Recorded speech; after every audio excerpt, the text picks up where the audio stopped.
treasury consulting, and also a LLB student. And today, my deliberations is hybrid, which means the hedge fund manager proprietary alongside a LLB student would be covering a topic. You understand that finance and law related to finance, they are highly interconnected with each other.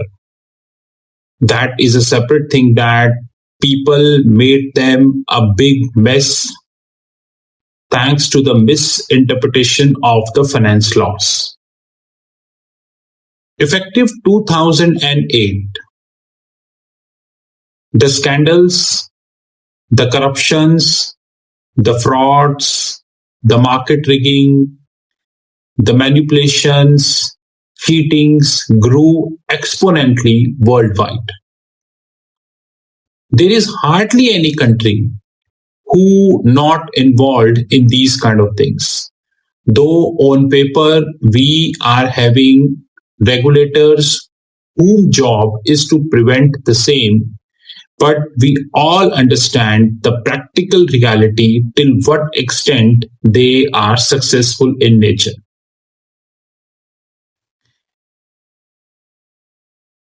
In India, we all know that till what extent non-performing asset is a mess. Every year, thousands of crores worth of non-performing assets are being phased out from the system. And unfortunately, not a single media channel dare to cover the same. And this thousands of crores is nothing but the taxpayer money. It is not the money of the banks, it is the money of the taxpayer. When it comes to the public sector banks, they write off a huge amount on year basis. Look like it is an annual exercise in which you are supposed to phase out a huge amount of money in the form of non-performing asset in your books. And then no one is going to question you. No one is going to question you. Rather, people would be praising you that your non-performing assets is falling. The hard reality, it is falling because of the write-offs. In finance, when I was as a corporate treasurer, we used to deal with the banks for funding purpose. And when you're dealing with the banks, we need to understand that there is a committee in every bank, and that committee is known as ALCO. ALCO means Asset Liability Committee. This is considered as a most powerful committee in a bank.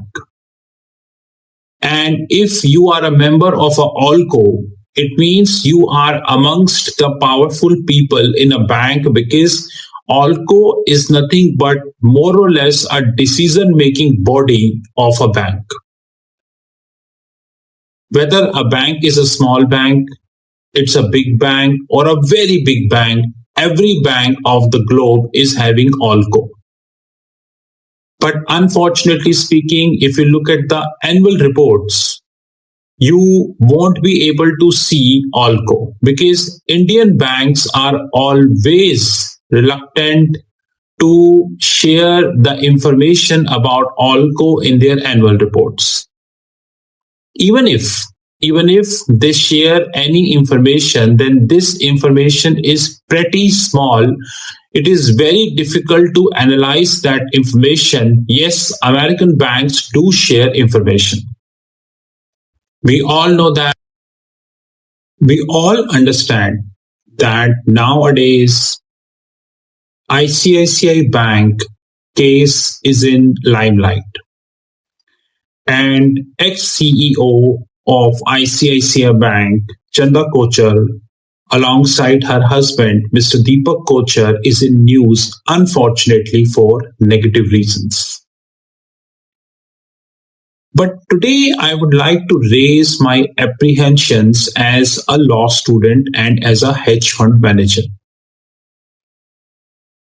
Please be note that there is a concept called entrustment as per law. And the meaning of entrustment means that when somebody is giving you a responsibility, and especially in a bank, in a big insurance company, in in a pension fund, in a employee provident fund, or probably as a big government organization, and you do breach of the entrustment. Example, you are acting as a portfolio manager of a big pension fund, and that big pension fund is managing billions of dollars of AUM. In this regard, once you breach your trust and you siphoned the funds and you ran away, then it is called criminal breach of trust. History is witness that very recently, like I'm shooting this video on 1st January 2023, and I'm sure it would be live not less than 20th January 2023. Between FTX, one of the crypto exchanges, is in news. Why? It is also a criminal breach of trust. He used the client money for his personal purpose. He used the client money to invest in other loss making companies. And there are various allegations in that regard. In India also, we have seen huge banking scandals like Diwan Housing, Infrastructure Leasing and Financial Services, PMC Bank, Yes Bank, and the list is exorbitantly long. Exorbitantly long. Indian Penal Code gives us the power to prosecute as far as the criminal breach is concerned. And Indian Penal Code is sufficiently dividing into two parts. One is the private companies and one is the public companies. Example, public companies means the government owned companies in case there is a criminal breach of trust. My question in this video is that why can't the ALCO committee members, Asset and Liability Committee member of the banks, whether they are from private sector banks or they are from public sector banks, cannot be booked under criminal breach of trust? The reason being, every year we are writing off thousands and thousands of crores of non-performing asset. And common sense, these huge amount of money cannot be approved until otherwise you have an approval from ALCO. ALCO means Asset Liability Committee. You know that I never speak until otherwise I hold the evidence. In the earlier video, I showed you the judgment by Honorable Delhi High Court, which is JP Morgan Chase versus Director of Enforcement. Although I not yet made a video in this regard. Probably soon I would be making a video and requesting Honorable Court to consider few points as far as this judgment is concerned. Today I downloaded two more judgments from the internet. Please be note that these judgments are from internet. So do not pretend that I have a confidential access to that judgment. Whatever I am downloading, this is from internet. Yes, I agree that you need to do research, you need to do hit and trial approach. Sometimes you need to spare 30 minutes and still you will not get a content you are looking forward. So this thing is there, but all information is from the internet. In this judgment, which is of Honorable Bombay High Court, and this judgment is about Deepak Virender Kochar versus Director of Enforcement. It's a bail application as of 25th March 2021. In this bail application, one thing which is very clear is that ICICI Bank acknowledged that there is a committee in ICICI Bank, and this committee is basically responsible for the sanctioning of the funds. That how you would be sanctioning the fund, and how you would be investing the fund, something like this, and all. It is clearly mentioned. So, in this, the corporate governance role has already been mentioned in this. More importantly, in this judgment, which is also in the Sessions Court, which is again in Mumbai, this is Chanda Kochar and others, and of course the Directorate of Enforcement as of 2000 and 30th January 2021.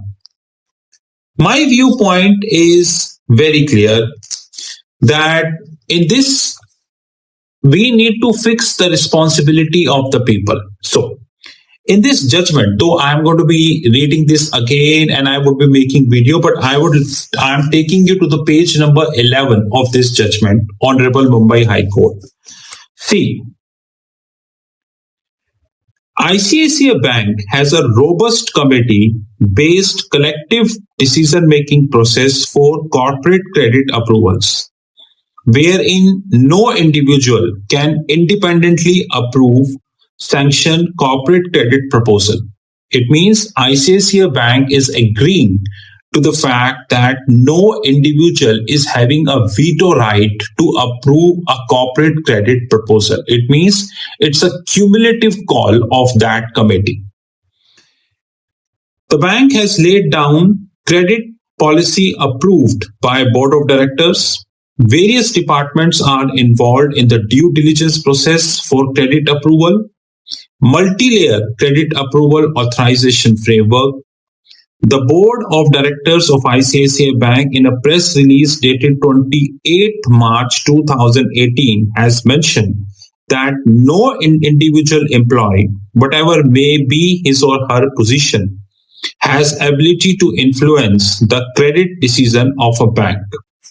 Okay, it means that ICICI Bank is in agreement of the fact that there is a committee of that. Rest I would be covering in my other video. But one thing which is very clear, similar like ICICI Bank, we have committees in almost all banks of the globe. You name it, it hardly makes any difference.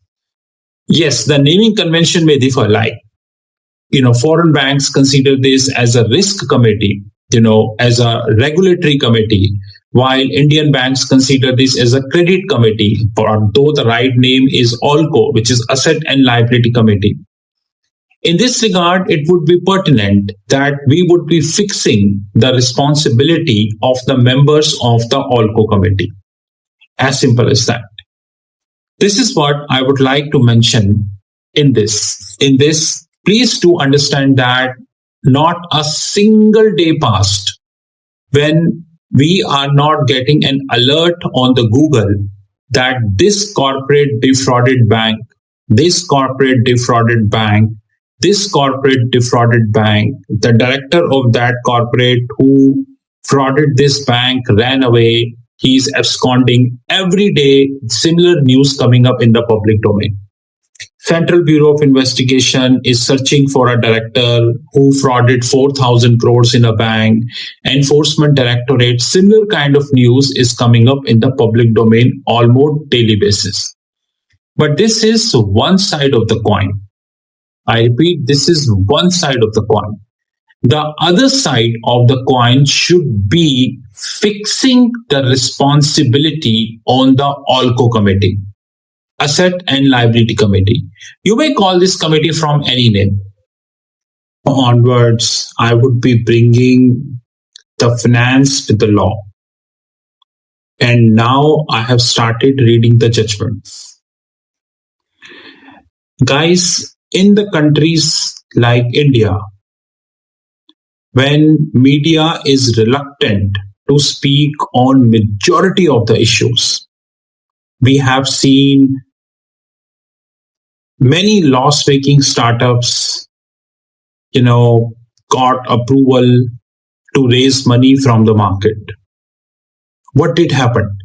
Paytm, Zomato, Policy Bazaar, Nika, Delivery, they all raised a huge amount of money from the market and many more. What did happen? Investors lost substantial amount of their investments. Did you did you notice a single media channel who covered this? No. Then forget media would be covering the judgments, wherein honorable courts are raising their concerns, pleasures, displeasures, and all. Forget that. Please be note that every action is having its own reaction. When there is a fraud, corruption, manipulation, market rigging, these eventualities happen, the case went to court, like CBI, Enforcement Directorate, PMLA court, and various respective courts. And here they give judgments. But unfortunately, these judgments never been discussed in the public. Never been discussed in the public. Like, honestly speaking, I would like to express my gratitude to Honorable Delhi High Court for their judgment in JP Morgan versus Directorate of Enforcement. It's around 46 pager judgment. In this, Honorable Court took reliance on a very recent statement by Honorable Supreme Court of India. And if you look at the Supreme Court judgment, it's 270 pages, 270. It's like a book, more or less. I did print it that to be taken at least 2 months to study. But do you expect Indian media to covering this 270 pager judgment about JP Morgan, Amarpali Group, and various other offenders in this judgment? I leave this question to you. Because when I saw this 270 pager judgment, I did the bird eye view and I got so much information. It's a highly detailed judgment, and we should be thank you to the Honorable Supreme Court for sparing so much time in that. Guys, these judgments are very important. It will tell you how courts believe as far as these banks are concerned. But please don't expect anyone in the media to came in public and discuss about these judgments. Forget this. Because our media is extremely busy in making sure that the loss making startups would continue to raise money from the public. Forget these judgments. As simple as that. Forget that our media would speak about ALCO committee, which is Asset Liability Committee. Forget that our media would be covering how the ALCO committee of respective bank XYZ is defined, who all are the members of the ALCO committee, how many proposals received by ALCO committee, how many proposals defended, how many proposals rejected, so on and so forth. It would never happen. This is Rahul Magan from Treasury Consulting Group. You knew my personal number, +91 9899242978. Let me repeat, +91 9899242978. Alternatively, you can visit our fixed income platform www.fixedincome.global www.fixed